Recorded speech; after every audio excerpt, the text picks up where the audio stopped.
In the late 1970s and early 1980s, maps printed thousands of miles away quietly rewrote geography in the world's highest battlefield. Western atlases began showing the Siachen Glacier as part of Pakistan, even though no soldier from either side permanently occupied it. At altitudes where oxygen thins and machines fail, a silent contest over perception was already underway. India noticed. For years after the 1972 Simla Agreement, the line of control ended at point NJ9842, followed by the vague phrase, "thence north to the glaciers." That ambiguity became dangerous. Pakistani military patrols began appearing closer to Siachen. Foreign mountaineering expeditions were granted permits by Islamabad. Pakistani equipment orders for extreme cold warfare quietly surfaced in European markets. India understood what this meant. Before any troop could be flown into the world's highest war zone, India needed intelligence, accurate, granular, and undeniable. This was the unseen foundation of Operation Meghdoot. The preparation did not involve troop movements or press statements. It began in offices, map rooms, and intelligence cells. Indian analysts revisited old British-era survey data, aerial photographs, and expedition reports. Each ridge, saddle, and glacier flow was studied. The terrain was unforgiving, but ignorance would be fatal. Military intelligence flagged the critical warning sign when Pakistan attempted to purchase specialized high-altitude gear suitable for glacier warfare. The timing was too precise, the quantities too specific. Someone was preparing for permanent deployment. Indian intelligence agencies coordinated quietly with the army. Reconnaissance flights were increased, but discreetly.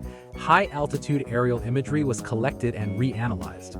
Patrol reports from Ladakh were cross-checked with satellite data. Climbers who had traversed Siachen years earlier were debriefed again, this time not as adventurers but as sources.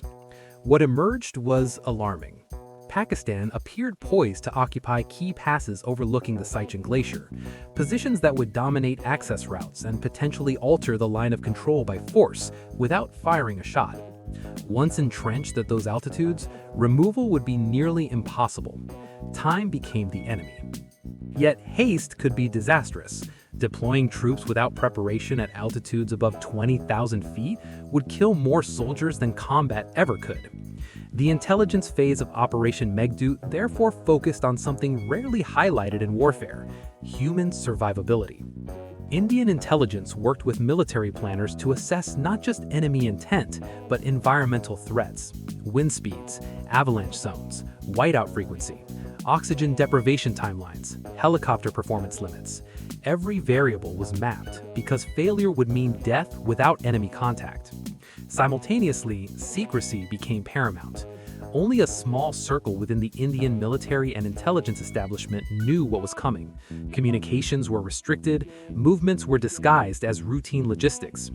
Even within units, soldiers were briefed at the last possible moment. The intelligence picture sharpened in early 1984. Reports confirmed that Pakistan planned to move first as soon as weather windows allowed. If India delayed, the glacier would be lost without a battle and reclaimed only at enormous cost. The decision was made. Operation Meghdoot would move before the thaw. What followed was execution built on intelligence discipline. Indian reconnaissance teams moved ahead of the main force, confirming landing zones, assessing ice stability, and marking routes invisible from afar. Helicopter pilots flew at the edge of human endurance, guided by intelligence-fed coordinates that left no room for error. Troops were inserted not where it was easy, but where intelligence said it was decisive. Key passes, Bilafan-La, Sia-La, and later Gyong-La were occupied first. These were not chosen randomly. Intelligence assessments showed that control of these passes meant control of movement. Whoever held them dictated access to the glacier below. Pakistan was caught off guard.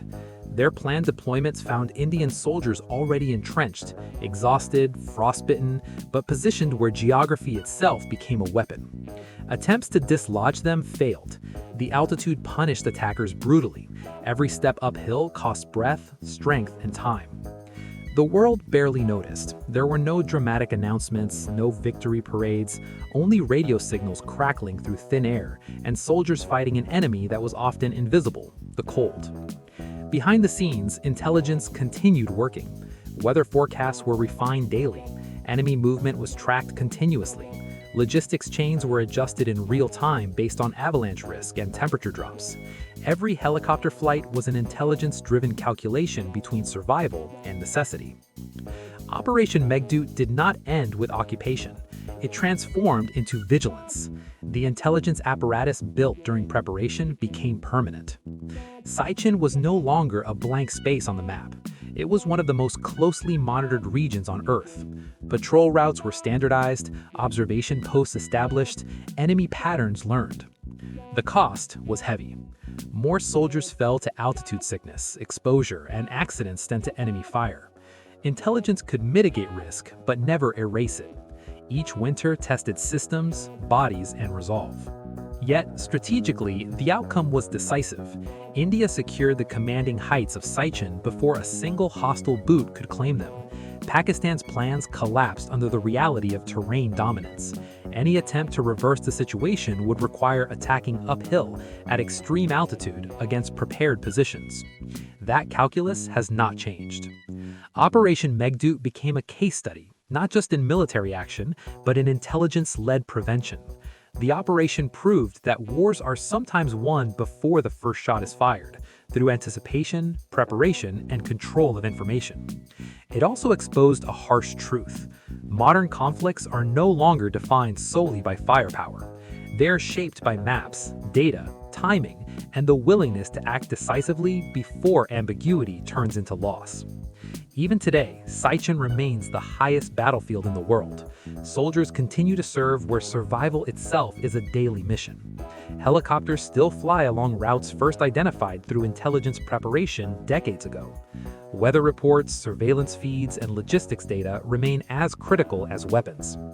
Operation Meghdoot was not loud, it was not dramatic, it was precise. And its success lies in what never happened.